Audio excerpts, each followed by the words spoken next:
Did you hear what I said? We voted. You're out.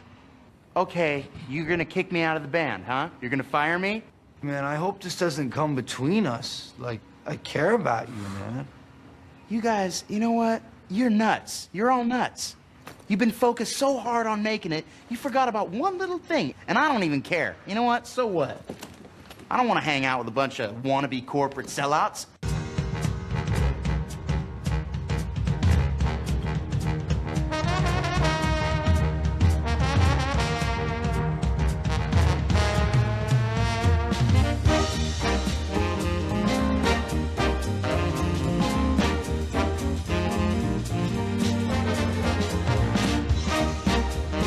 The views expressed on the following broadcasts do not necessarily reflect those of KHLT, Take 12 Radio, or our affiliates. The opinions on this show should not be considered as medical, psychological, or professional advice and are those of the host, co-host, and guest. Take 12 Radio and KHLT Recovery Broadcasting are not affiliated with any particular 12-step fellowship.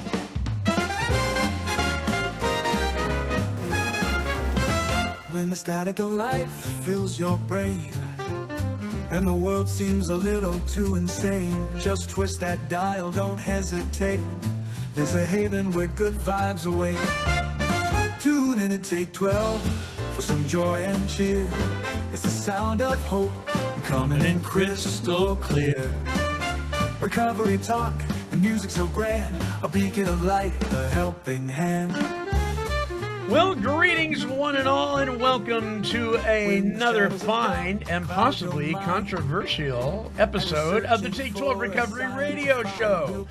From Raw Recovery and Trudging Together, Mr. Dion Miller from Colorado. From Huntington Beach, California, and Came to Believe Recovery, Mr. Roger McDermott. Yes. Co-host with the most something. Anyway, a couple of great guys, couple of knuckleheads, overly opinionated, just like me. Of course, we have the Take 12 Recovery Radio Make Believe Orchestra. We'll play your heartstrings with a tender hum. Yes, indeedy. A very interesting show this week. Gonna be a bomb. Recovery talk, the music so grand, a beacon of light, a helping hand. Told you it was gonna be a bomb. Kaboom, diddly boom, doom, doom, diddly boom. You know what? I never mentioned this before, Dion. But first of all, for those of you who are listening on Spotify or iHeartRadio or Apple Podcast, whatever, pick your poison, and aren't on the YouTube feed, you don't see this. But there is a glow that appears behind Dion's head. He looks rather angelic. I did it right? on purpose. I'll bet you did. Yes, I'll bet you did. Yeah. Yeah. So what that is that window is my escape window in case there's a fire down here. Okay, why would there be a fire down there, Dion? Paint the ceiling blue and let in a little bit of light, and made this glow around me. Yeah, the aesthetics are awesome. Oh, that's great. I'd have to say it was about 60% luck. So. Yeah. Well, it looks good. I'm doing some adjustments here on my software. Okay. And Roger McDermott, there he is in all of his wonder, looking like he's piloting a little Cessna 150 or something. Love the hat. Love the hat. Yeah, I love that hat. Yeah. Hey, Dion, did you get your package yet? Not yet, but I can see it coming in the mail. Okay. It's threatening to be here. So, listen, listeners. Good news. We, so you guys know too, we raised enough funds to, buy our first order of brand new Take 12 Recovery Radio coffee mugs. Nice. Good job. On one side, it says, the lie is dead. We do recover, and with the logo. And then on the other side with the logo, it says Serenity for You with my signature on there for you. So, and so we're going to be selling those mugs to help raise money to pay for what we do. Nobody gets a paycheck here at Take 12 Recovery Radio. It's all volunteer. This is not a profit making business. It's a service organization basically, and hey, we got to keep the lights on. So we're going to be making those available to you here very, very soon, probably within the week. And then you guys are going to get yours as well. And then you got a package coming, Dion. I'm not going to tell you what it is yet. I'm sorry. I'm looking forward to it. I like surprises. Yeah, yeah. Hey, listen, today on the show, this is going to be very interesting. Probably going to be a lot of questions, but Wade from Minnesota is our guest. Wade, you're on the phone. How you doing there, brother? Good. Thank you for having me, and good afternoon. Yeah, good afternoon. So to kind of bring this in and have a little fun with it, we'll do this. Dun, dun, dun, dun, dun.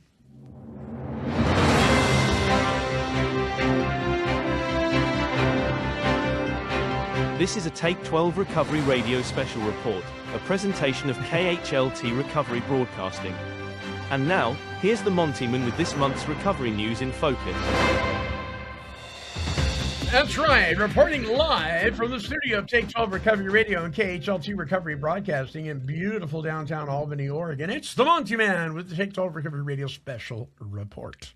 So I have a question for you. Have you ever been expelled from school, Boy Scouts, Rotary, any organization, asked to leave, told you can't come back, or maybe you were asked to leave and said you could come back if you get your affairs in order, something like that? Let me ask you, Roger, have you ever been told you're not welcome somewhere? I'm confident that I have, but I frankly don't remember, because things like that I would put out of my mind as not being real. That was an illusion of some sort. Couldn't possibly be not invited back or kicked out of. The answer is yes. Okay, Dion, how about you? I was expelled from Littleton Public Schools when I was 15. My parents expelled me from the house at 14. Yeah. Yeah, all my life I've been kicked out, removed, Yeah. separated. Absolutely. Yeah. So I was sitting in the driveway of my parents' house, excuse me, in Stockton, California. And I was in the middle of my active addiction. And my dad came up to my truck. I was getting ready to leave, and he came up to my truck and he says, "Let me see your truck keys for a minute." So I handed them to him, and he took the key, the house key, off the ring. And he looked at me and he said, "If you find my son, tell him he can come home. But you are not permitted on this property ever again." Wow. And I was like, "What?" Now, you would have thought that would have been enough for me to get my act together, right? No. But we're going to talk about a situation that's a little different than this, or even your guys' experience. Wade from Minnesota is our guest, and contrary to some of the comments I got on Instagram and Facebook, Wade was indeed kicked out of an organization statewide, mind you, from an organization that you would think is the last place that would ever do such a thing. And that organization is Alcoholics Anonymous. Now, some of you might be saying right now, well, they can ask you to leave a meeting, but they can't kick you out of the organization itself. Yes and no. So before I have Wade come on, I just want to explain something to you all. There is the letter of the law, and there is the spirit of the law. Let me just say that, okay? The letter of the law, by the way, local written laws in your community always trump the traditions of any organization. They always trump it. We are to obey the law. And if the law says you cannot come back for a year, that does not go contrary to a tradition that a 12-step program may have. It's the law. Now, the spirit of the law within AA would suggest that that is not kosher. But we're going to talk about that and why this happened. And then I'm also going to share a couple of comments from Instagram as we go here. And I'm going to share this first one. And then, Wade, I want you to start off here. So Paul H. says there is no such thing as being officially kicked out of Alcoholics Anonymous. No one speaks for AA as a whole. So while a group or committee can bar somebody from a specific meeting, often for safety reasons, that does not affect AA membership. I've seen it happen, like when someone was barred for stealing from the meeting's church. Groups have the right to protect their members and meeting space, but that's not the same thing as being removed from AA. So I got a question for you, Wade. According to the Safety and AA, Our Common Welfare from the Service Manual from the General Service Office, under the heading of AA and Safety, it says there is no government within AA and no central authority to control or direct its members, but we do share the experience of groups and members in applying AA principles to issues that have arisen. As expressed in Tradition 2 and Tradition 9, it is through an informed group conscience that individual members and AA groups find solutions to group matters as they relate to safety. Going down to group safety and unity. And this is the examples given of a valid reason to ask somebody to leave a group.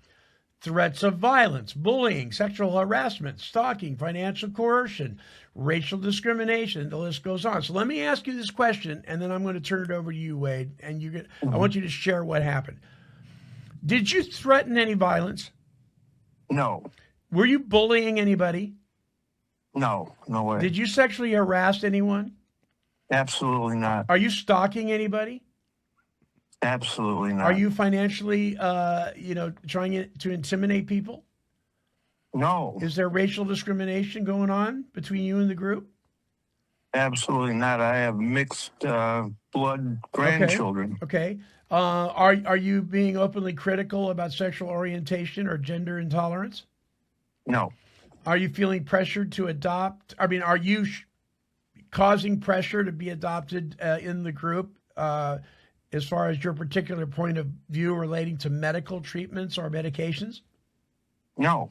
Okay, you're not doing any of those things, right? Correct. Guidelines for handling difficult situations can be disclosed at meetings and determined by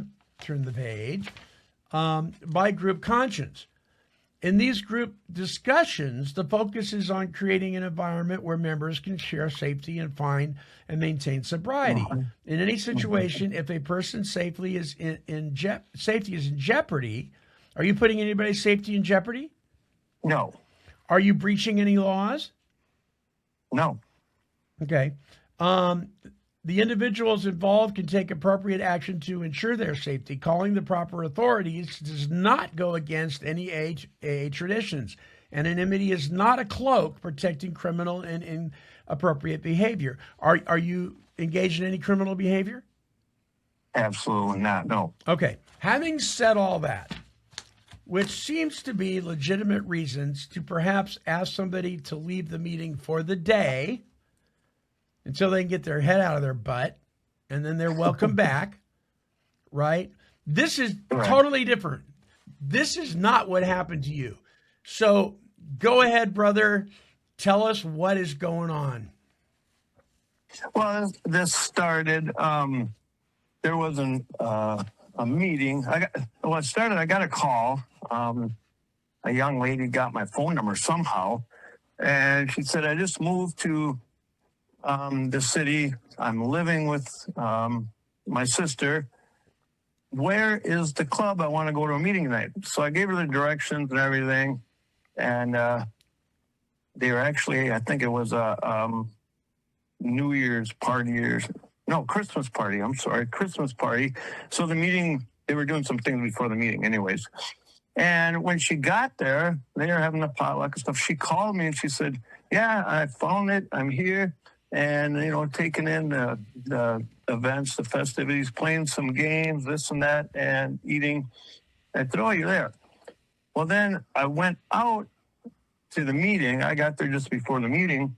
And this gentleman who has a history at our local club of 13-stepping young women. He generally goes for the young women. He's 62 years old, but he likes them in their 20s and 30s. And this young lady happened to be 37 years old. He was all over, you know, like flies on garbage. And so the meeting went on. After the meeting, they were going to pick up again the events and kind of hang out. And he said, hey, can you give so-and-so a ride home? He had given this newcomer a ride. And I said, sure.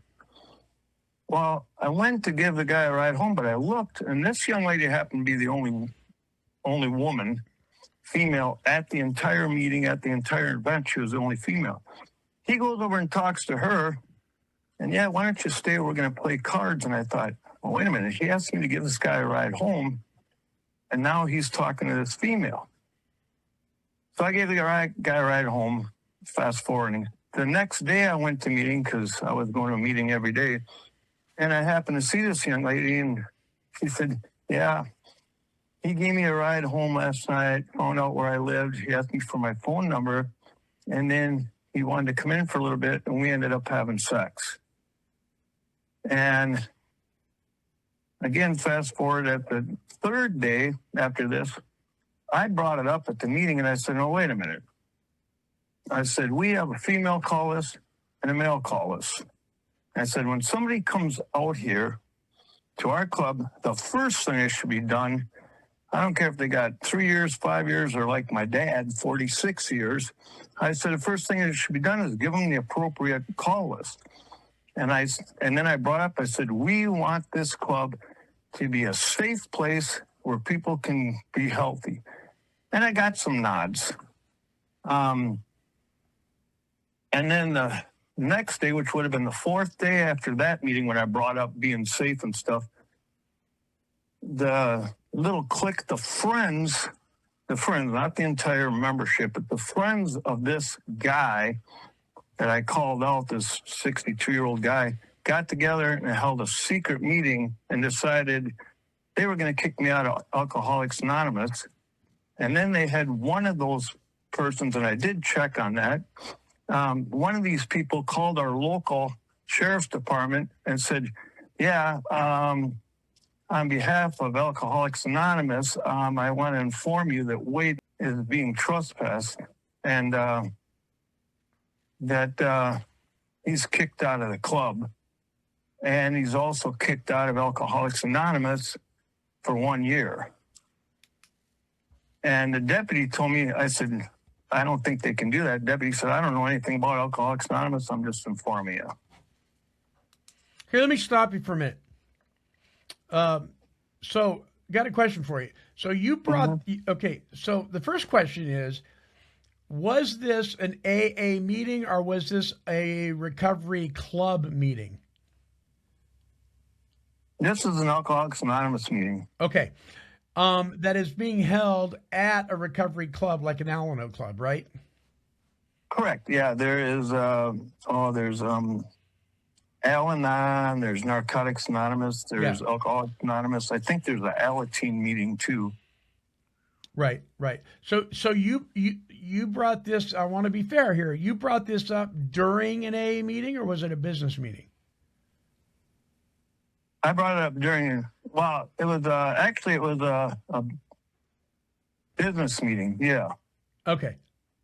Because I'm thinking if it was a standard AA meeting, it probably wouldn't have been appropriate to bring that up publicly, right? Would you agree with that? Correct. Okay. Correct. Okay. And so they had a secret meeting, this small group of people, and they called law enforcement, and they trespassed you for 1 year from any AA meeting in the entire state of Minnesota. Is that right? Correct, sir. Okay, so my co-hosts are shaking their heads, and listeners, the reason I should have said this a minute ago, the reason that you're not seeing a video of our guest Wade, is for anonymity reasons. We just want to protect that, so we're not showing his face. But he's on the phone with us. You guys are shaking your heads, going, "What?" Right? Well, yeah, it just doesn't quite make sense that a police officer can keep you out of every AA meeting in a whole state. You can trespass from a place, but you can't trespass somebody from a whole state without a very long list of grievances. Wouldn't they have to go through? Wouldn't the sheriff department have to notify every sheriff department in the Every state AA group. and every AA group? I mean, What are they going to do? Put wanted signs up on every AA group? This person is not allowed. I mean, yeah, that it feels like an idle threat from these people is what it feels like, and it sounds like they got a friend that's a sheriff that's doing them a little bit of a favor. Roger, what are you thinking? I think this is absolutely outrageously stupid. First of all, he didn't break any law. Who could? I don't even understand this. A small group of people get together and make a decision outside of a meeting's group conscience or a club's group conscience to outlaw someone. I can't make sense out of any of it, but it doesn't even seem legal. I mean, there's no proof that you broke any laws. This is someone's opinion calling that you trespassed. First of all, Alcoholics Anonymous, most Alano clubs are not private property. That's right. They're open to the public. That's right. And So how do you trespass on a public property? Yep. I don't understand any of this, to be frank, or to be Roger for that matter. Well, again, on Instagram, Danny C says that's not Alcoholics Anonymous in the real sense. Agreed. Justin H says, before he passed away, Larry C used to always say, if you want the answer, always go to the literature. If it's not in the literature, it's not AA. Ali A says, that's so crazy. Stephen C says he could create his own meeting. True enough. Peter G says, how does this happen? Oh, my God. Working traditions is as important as working the steps. We are not a cult. Arr.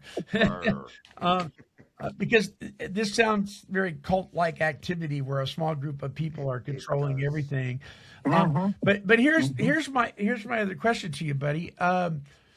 Were you issued a formal trespass citation on paper, or were you just verbally told this by law enforcement? No deputy came to my door. There was no nothing official like you would expect. Where they serve, that's what I'm looking for, serve you the trespass notice. It was just, the deputy called me up, and again, he said, I don't understand anything about Alcoholics Anonymous. I'm just relaying the message from this small clique, whatever, that had the private meeting. I said, all right. And he told you that you were banned from any AA meeting in the entire state of Minnesota for a year? He told you that?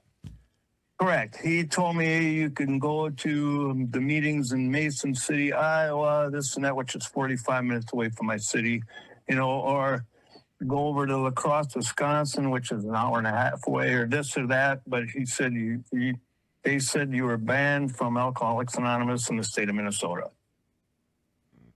I'm blown away.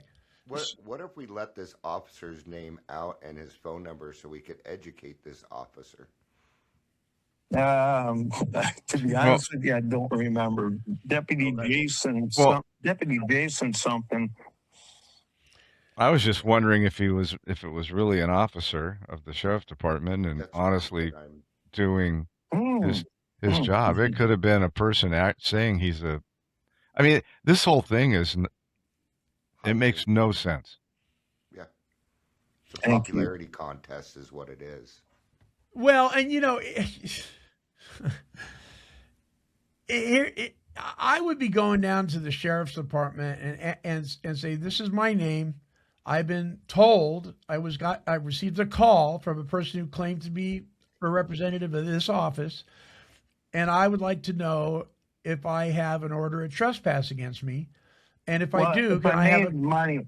I did that, like Yeah. I say, and that's how I found out, because I went down and I asked them, I said, was this an individual? Is there an individual's name on it? And they said, no, it's Alcoholics Anonymous. The person that calls me on behalf. So I went to our local police department. I know the sheriff real well. I know the chief of police real well. And they said it just says it says Alcoholics Anonymous. There's no one person's name on it.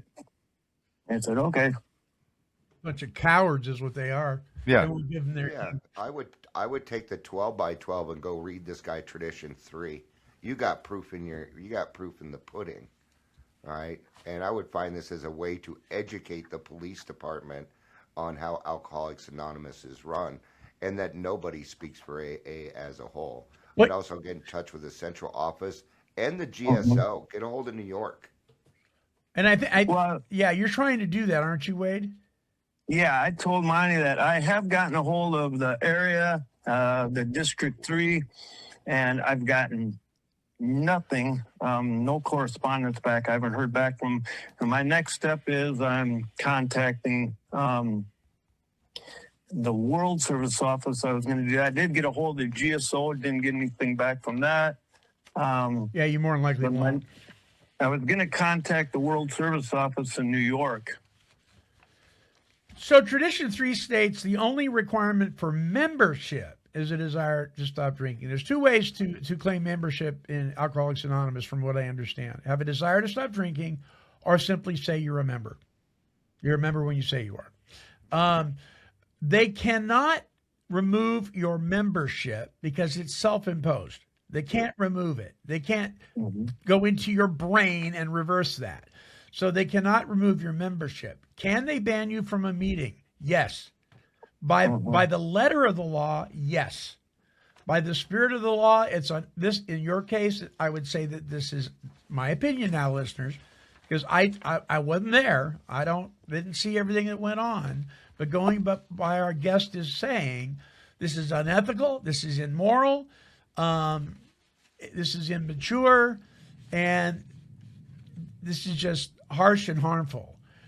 Can they do it? I suppose so. I mean, if you can get a sheriff's department to grant you an order of trespass against somebody, now the letter of the law trumps any of the traditions. But you weren't served with any paperwork, correct?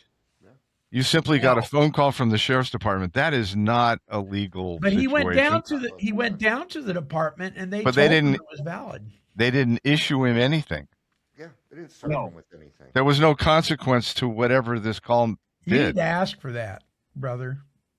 You Yeah. need to Okay. ask That's for the trespass order. Yes. Well, let me just bring this up too, because it's kind of they had done this same. I ran into a gentleman that I get along with, because I get along with the majority, except 95%, except for this little clique out there.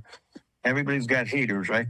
But I had ran into this guy at the local grocery store, and he brought up, and then I remembered. He said, "Yeah, I heard what happened to you. I think it's wrong." He said, "Yeah, they did that to somebody else." He said, "I can't remember who it was, 10 years ago." And he said, "They got away with it back then too."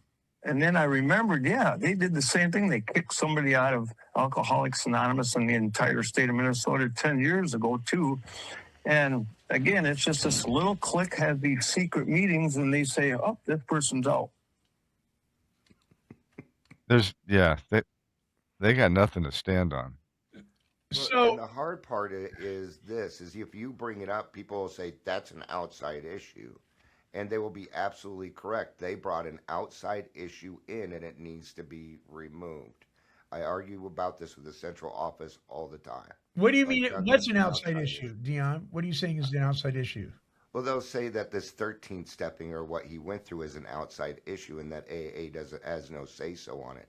That'll be their next move. I'm just preparing them for the next move. Well, here's the thing, though. It's not an outside issue. Okay, so if I, as a concerned member of an organization, see something happening that's immoral and damaging, and I bring it up for the safety of the group. How is that an outside issue? Right.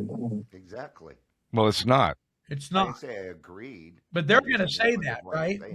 They're going to throw that at him. That's what they're going to use next. Or principles before personalities. That's another one.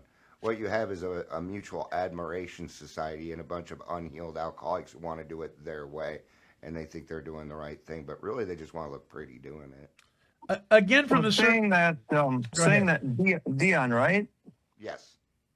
Saying that, I had told Monty too that this is a kind of a strange club.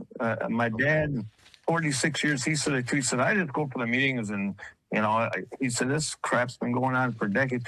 But here you have an Alano club, and the Alano Society Incorporated is supposed to just be the landlord, but they're taking all the money out of the hats from every meeting, not just the rent, but all the money. They're putting on all the events, and they're running this club like a totalitarian, authoritarian type of thing.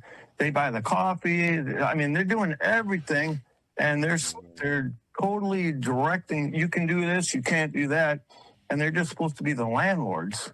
According to our tradition stuff, we can't own property.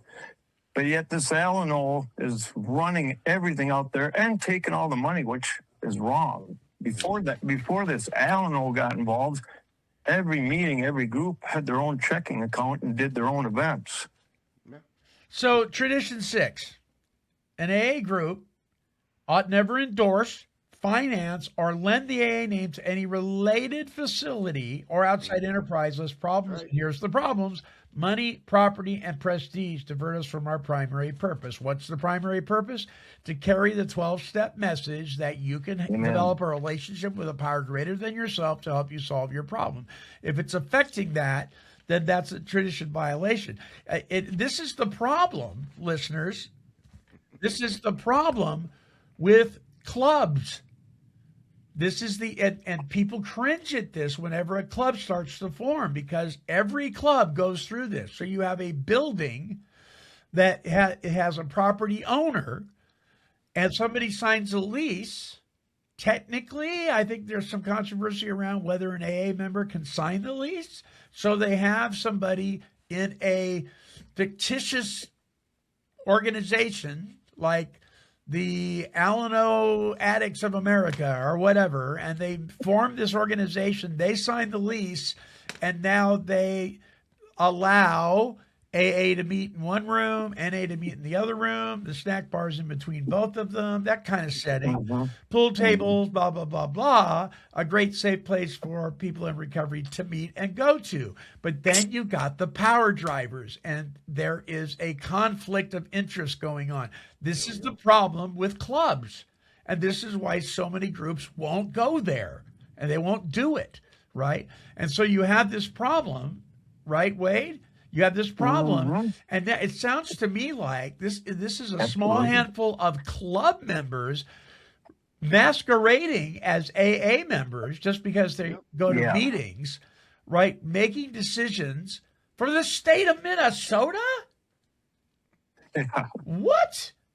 Now, I'm not telling you to do this, but I would be hard-pressed to be convinced that the sheriff's office, you drive to the other side of Minnesota, from the far end of where you are, go to an AA meeting, tell them who you are. I doubt very much that the sheriff's department is going to extradite you from that county. I'd show up to the same darn meeting. And here's the thing, though. Dion, he's concerned. He doesn't want to be hauled off in handcuffs, or, you know what I mean? Yeah. He's concerned about this. Right. My point is, you hit. I think it was more than just this one instance with this lady, because you brought up other troubles too, and you sound like a truth speaker, my friend. And truth speakers in AA usually get banished. We get blackballed. It happens to me here in Colorado all the time. They just don't agree with me. But I'm a big book thumper. If it ain't in the book, me too. Then I don't care. So. See, and that happened to me, Wade, many years ago. I was pulling out of a parking lot of a group that I had attended for years, and somebody threw a rock at my car, and it hit my rear windshield, and I heard somebody yell, "We don't want Jesus freaks in this meeting." I had never read the Wow. Bible in the meeting, although I did read it indirectly by reading the big book, because there's all sorts of biblical quotes in there. But I never read the Bible directly. I'd never told anybody they had to believe in Jesus Christ like I do. I never did any of that stuff. And yet that happened to me because I had somebody said, "What's that T-shirt that you wear? We don't like it." It had a Christian fish on it. I didn't even think it was a Christian fish. I think it was the brand of the T-shirt or whatever. They were so offended by this that they were trying to stone me, with rocks, I guess. And as I'm pulling out of the meeting, now I stopped the car. I got out of the car and I looked back. You think anybody copped to it? No. No, they weren't even looking at me. They were smoking their cigarettes, and this kind of stuff happens. It happens. Well, I had one guy that 1 month. He had 1 month when this whole thing went down last month in January. He had 1 month, and he came and well, at first, let me back up. At first, he thought that I was talking about him, and I said, I just want to tell you I wasn't talking about you. And I said, I want to apologize if you thought I was and I offended you or upset you. I said, I apologize and I want to make an amends. And I shook his hand. And then he said, no, that guy's my friend and you shouldn't gossip about people out here. And my response to him was, I just said, well, you have 1 month. I have 26 years. I said, just keep coming back because I'm pulling for you. And I said, but I want to apologize. And then I just walked away from him. But that's the kind of thing too that happens out there. It's these newcomers and everything. If they're in this little clique, it's like it's our way or the highway. See, I think that's a group of people masquerading as AA members. That's not AA. They're probably That's not recovery AA. coaches. You can put a triangle and a circle around it on your door. Mm-hmm. That doesn't make you an AA group. Yeah. Right. You're not. It's different than individual membership. A person can say they're a member, and that makes them a member. A group, there's a little bit more to it to actually be recognized as an AA group. Now, you do not have to be registered with the World Service Office to be an AA group. You can have a coffee pot and some big books and call yourself an AA meeting. You can do that. But again, by the spirit of the law, ethically, you would think they would want to be registered. This group isn't even registered, right, Wade? None of the Alcoholics Anonymous groups are registered at this club. The NA groups are, but not the Alcoholics Anonymous groups. That's very interesting. So They're hiding something. So I'm going to read this. This is from the service manual from the General Service Office. Any activity within an AA group's meeting is subject to the same laws and local regulations that apply outside the group meeting. Through the group conscience process, this was not the group conscience process. This was just a handful of people. Many groups have established guidelines regarding when it may be appropriate to call authorities to handle a given situation. Situation that groups have faced include, but are not limited to, that's the little key in there. They put that in there, not limited to, violence, embezzlement, theft of property, drug sales at a meeting, and more. And more. See what they did there? Very clever, right? However, neither the list of possible situations nor the guidelines are meant to cover every scenario. See, they've left it wide open, Wade. They got you. Right. They got you. But where we got them is through the group conscience process. Yep. This was not a group conscience process. Therefore, it is not valid. Right. Now, the law doesn't understand that, and nor should they have to.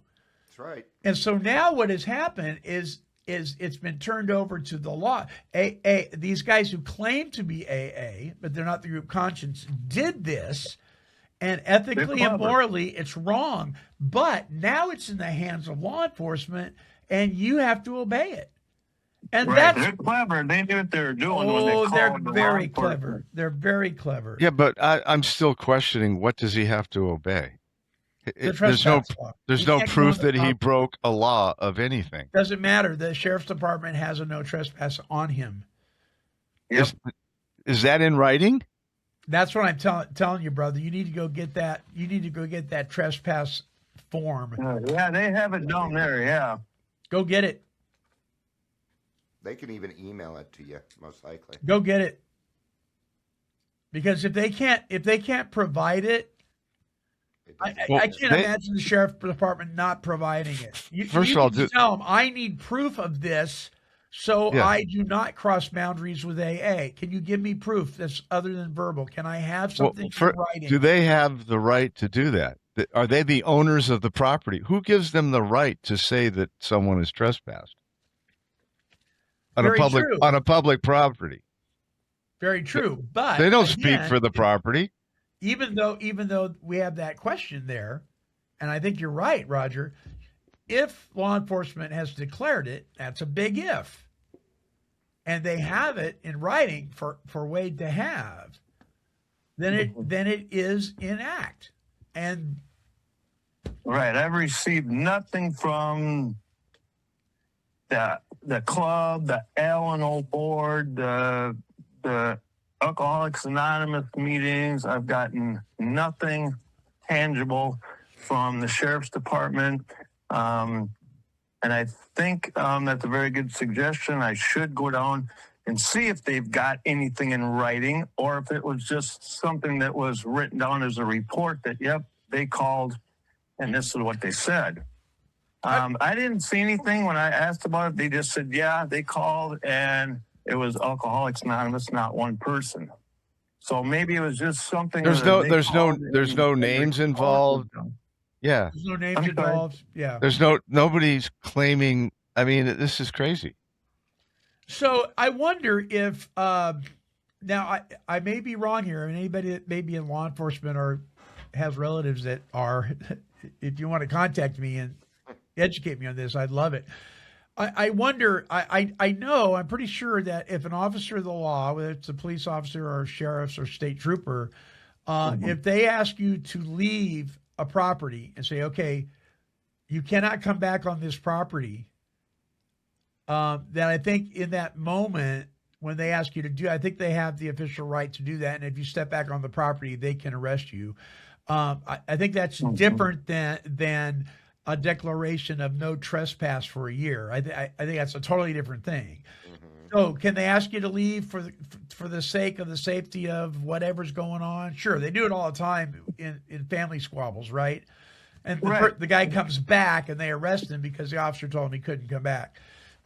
I don't think though that law enforcement has the right to establish, just verbally do that. Like you're banned for a year. I don't think they can just verbally do that. Anybody out there know? There's not even a court date here. There's no form. There's no declaration. There's no due process. No. And this requires due process because he gets a right. He's being said, you're doing this. He gets a right to defend himself against the accuser, which is we don't know who it is. Absolutely, he does. Yeah, right. It's. And we know this because we're alcoholics, and I was a criminal for a long time. And let me ask you guys. Let me ask you, Roger and Dion. What do you think about what I'm going to say here? I think, for the sake of future things like this, I think Wade, along with his dad, who's got multiple decades sobriety, right? Correct. 36 years. 36 years. Wade, I think you need to address this, and I think you need to fight it. Because the reason people get away with I mentioned it to you, Monty, that my dad did bring it up about a week later after he found everything, and he brought it up at a group conscience meeting, and one of the guys said, "We're done with that, so sit down." My dad said, "No, we're not. I've got the floor right now. The chairman gave me the floor." And he said, "We're not done with this. What you guys are doing is wrong, and you know it's wrong. You've been doing this stuff for a while." And he said, "What you did to Wade and this other guy 10 years ago," he said, "is wrong." And they don't want to talk about it. No, it was a closed issue. Yeah, it's not a closed. Well, Okay, let's take a break real quick and let's listen to this little ditty from the beginning of the show. Check it out. Did you hear what I said? We voted. You're out. Okay, you're gonna kick me out of the band, huh? Man, I hope this doesn't come between us. Like, I care about you, man. You guys, you know what? You're nuts. You're all nuts. You've been focused so hard on making it, you forgot about one little thing. And I don't even care. You know what? So what? I don't want to hang out with a bunch of wannabe corporate sellouts. Yeah. Oh my gosh. If that's you, if you've been asked to leave a 12-step meeting because of your opinion, you may want to challenge that. All right, let's shift gears just for a second. Listen, do you ever feel like your recovery is boring? You feel like you're stuck in your recovery?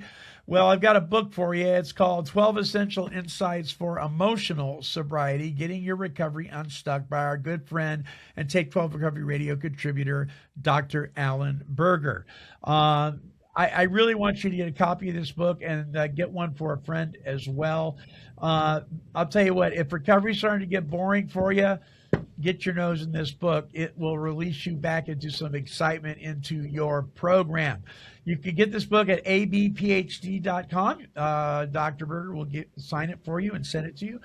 You can also get it on Amazon. All right, our guest this week is Wade from Minnesota. And he's been talking to us about an unfortunate incident that occurred here recently where he was asked to leave an AA group and not come back, but not just the group. According to Wade, he received notice verbally from the local sheriff's department that he is being trespassed from any AA meeting in the entire state of Minnesota. However, that does not mean his membership has been taken away from him. He's still an AA member. But can he put his feet into an AA meeting in Minnesota? Evidently, from what he understands, according to the sheriff's department, no, not for 1 year. And so we've been talking about this, encouraging him to get proof. Brother, we're with you on this thing. If there's more to this story, if there's another side to it, hey, bring it on, folks. You can get a hold of me at Take 12 Radio. That's TAKE, the number 12 radio at Comcast.net. I'd love to talk with you. I got a hunch I'm probably not going to hear anything because that's usually how these things work. Oh my gosh. Yeah, so this is a little different than getting kicked out of the band. What was that, School of Rock or whatever with Jack Black? What a great movie, right? Yeah. But I love what the guy says. I hope this doesn't affect our relationship, man. I love you, man. And that's what it sounds like. Some of the folks are kind of acting that way towards you, Wade. Well, we love you, but we're done with this. Yeah. Right? Right. It's wrong, but I'm not going to speak up. I'm getting a hiss from somebody. I don't.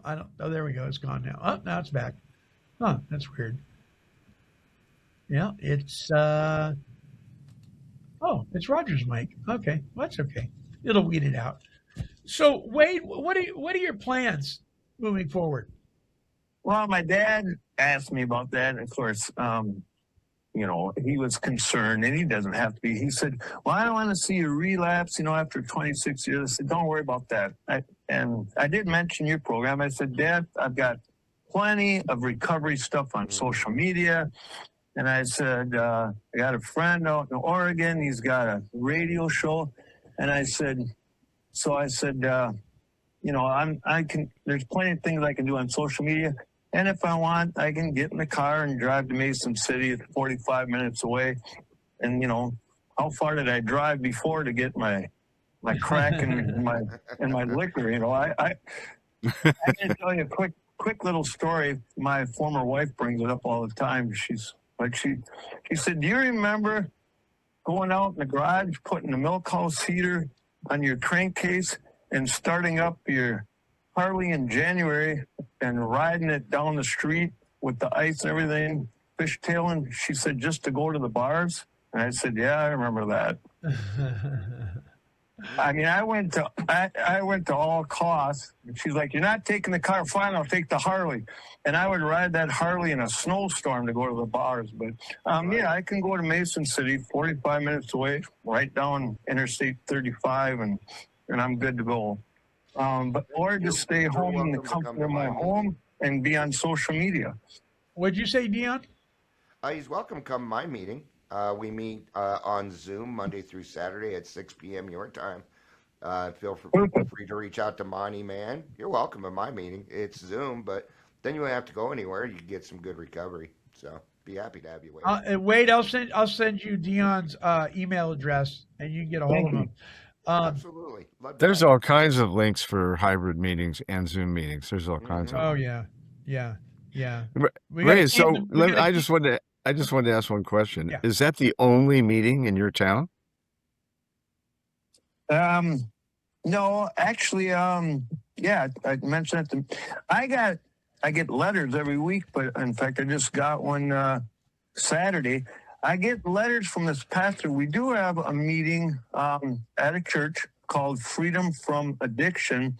It's a Christ-based meeting, and I was going to that a few times, and now the pastor sends me letters inviting me back to that. So we do have a few church meetings in my city. I'd go to that. There you go, man.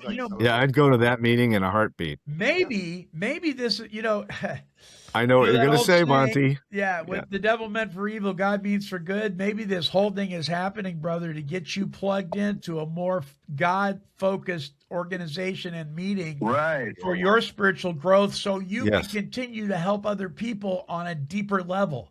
Maybe that's why this is happening. Yeah, he's bringing winners back into your life.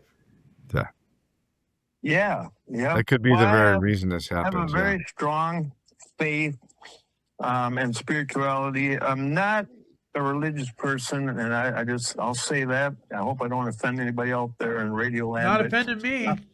No, I'm not religious either. I don't believe in man-made religions or man-made doctrines. I was raised in a man-made religion with a strict doctrine. And when I married my wife, she said, "Well, I want to do this." And I said, "Fine, I'll go spiritual."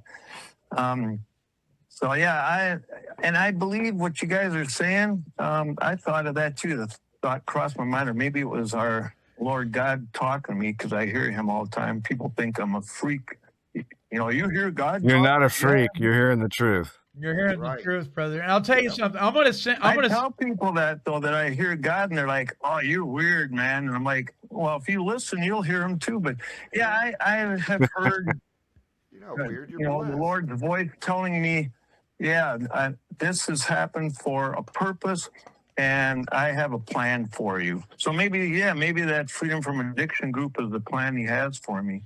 I'm holding in my hand right now, and here is one, and you can't see it, but some of the listeners can. One little Jesus. It's a little tiny Jesus. I showed this last week, and it just says "Jesus loves you" on it. It's a little rubber Jesus. It's not even an inch tall. It's great. And by the way, I saw you hold it up the other day. Yeah, I have a whole petri dish of little Jesuses right here that I ordered like 4 of these suckers, and I keep one in my pocket at all times. And so my plan is, if you see somebody that's having a grumpy day, maybe you're in the grocery line or at your local barista shop or whatever, and just hand it to them and say, "This may help." You know what I mean? So yeah. So Wade, I'm going to send you one of these little guys. Okay. I'm also going to send you the DVD Walking Through the Big Book series with myself and Chris S. This is the most comprehensive study of the Big Book of Alcoholics Anonymous, even beyond Joe and Charlie. This is absolutely amazing. We go through the Big Book. Thank you. Line by line, from the dust jacket to the other side of the dust jacket. And we did this, gosh, I don't even know what year this was, 2010? Yeah, so it's been out a while. It's a DVD. It'll work on your DVD player or your computer. So I'm going to send that to you too, brother. Thank you. Yeah. Monty. Yes, sir. Can you send that electronically? Yes. So if you Would you go to- please send me a copy electronically? well, wait a minute. I'm going to tell you how you can do it Okay. all by yourself. I'd rather have the DVD. That works better for me, but Yeah, I'll send you the DVD. So if you go to take12radio.com, Roger, Yes. and yes, you click on yes, Recovery Workshops, Yes. and then click on Walking Through the Big Book, every Yes. single one of them is there to download for free. Okay. Just click on the download button, and it'll download it right to your PC. Perfect. Thank you. Yep. We also have Walking Through the 12 Steps of 12 Traditions. We have like 23 workshops, I think it is, something like that. Step by Step Towards Emotional Sobriety with Dr. Alan Berger. 140 some odd Monty Man's editorials. You can get those too. I mean, we got a ton of stuff, all for fun and for free, listeners, for you at take12radio.com. All right, we're about out of time. Wade, I want to give you the last word here before we do our closing song, because we like to do a closing song when we close the show to kind of get people on the updraft here, because this has been kind of a heavy show. What would you say to people, Wade, that might be going through the same thing you're going through or something similar? If you're at a club or meeting or group and you're not getting anything out of it and you sense it's very hypocritical, find someplace else to go. Yeah. Take a break from that club and go somewhere else.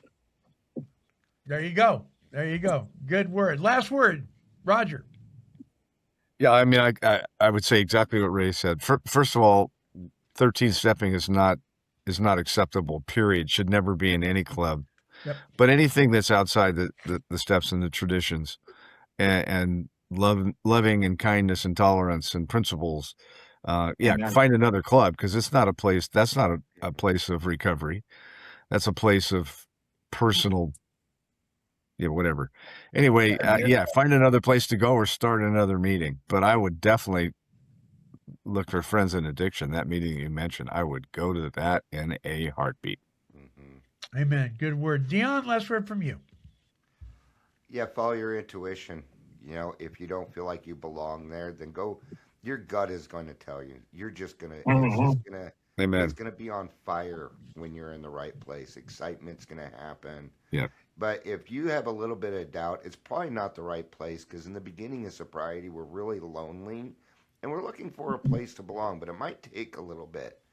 So don't settle. This is your recovery. If you're not getting enough, go somewhere where you do get enough. Yeah. Amen. All right. So to our friends in Minnesota, the little group that's making this decision, to every individual member, whether it's in Al-Anon or Alateen or Alapet, if you got a dog that's addicted, whatever. Listen, whatever you do in interaction with each other, do it in love. Do it in love. Here is Tom Storms with his song. What is his song? Do It With Love. And then I'll come back with my closing thoughts at the end of the song. Here's Tom. Check it out.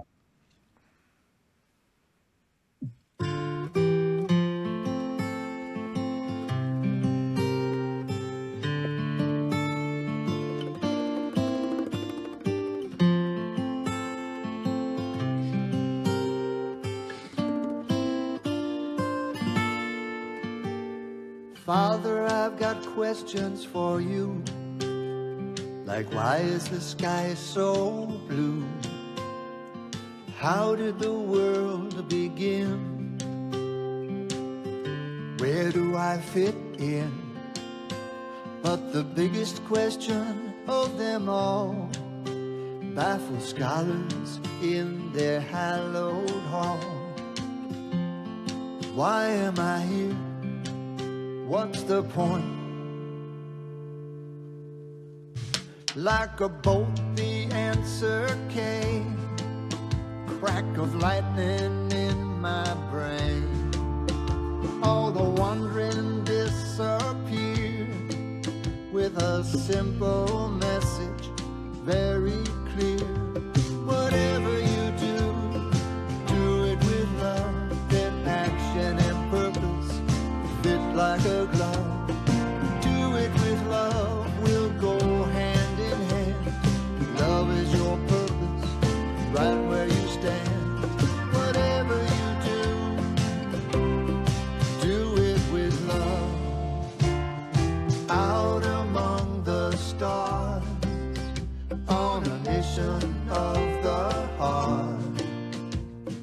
My journey's in full swing, so tell me everything.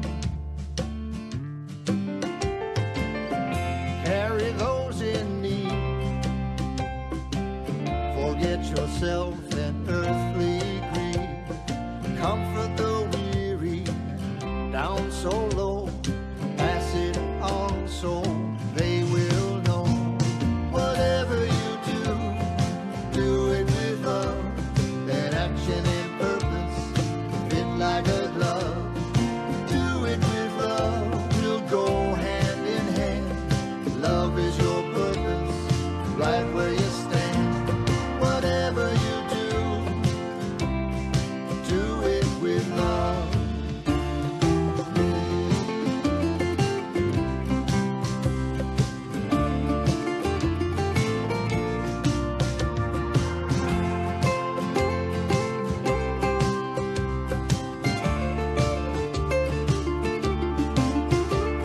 A peaceful voice overcame, said your searching is in vain. All you need to hear is this simple message, very clear.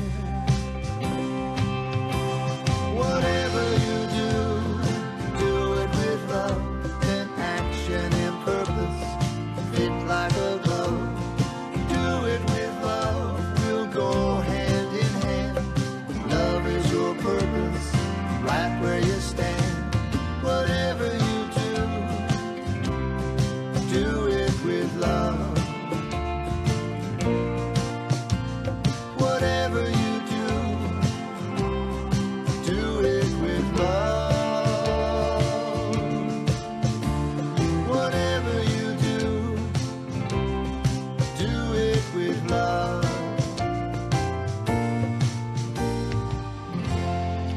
Tom Storms, Do It With Love. All right.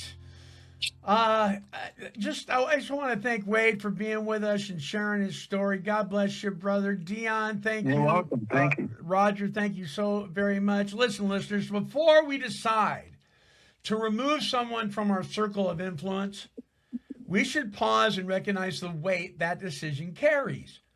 For many people, especially those who are struggling, our presence may be the only one stabilizing force in their lives. Being cut off can reinforce feelings of rejection, shame, or unworthiness. And those emotions often push people further into isolation rather than toward growth or change. Now listen, while boundaries are necessary, impulsive conclusions can confuse discipline with dismissal and correction with abandonment. Once trust is broken this way, it is often difficult, sometimes impossible, to rebuild. You and I should also be careful because our circles of influence shape who we are becoming, not just who others are. How we treat people in difficult seasons reveals our values, our patience, and our capacity for grace. There are moments when separation is wise or even essential, but those moments deserve humility, prayerful reflection, and honest motives, not frustration, fear, or convenience. Every organization has its primary purpose. We would do well not to forget ours. Until next time, this is the Monty Man along with the rest of the Take 12 Recovery Radio family, and we are wishing God's perfect serenity for each and every one of you. Don't let the weights of the past keep you down. There's a melody here to turn it around. In each story and song you'll find a friend, a chorus of courage that'll never end. This has been a broadcast of Take 12 Recovery Radio and KHLT Recovery Broadcasting.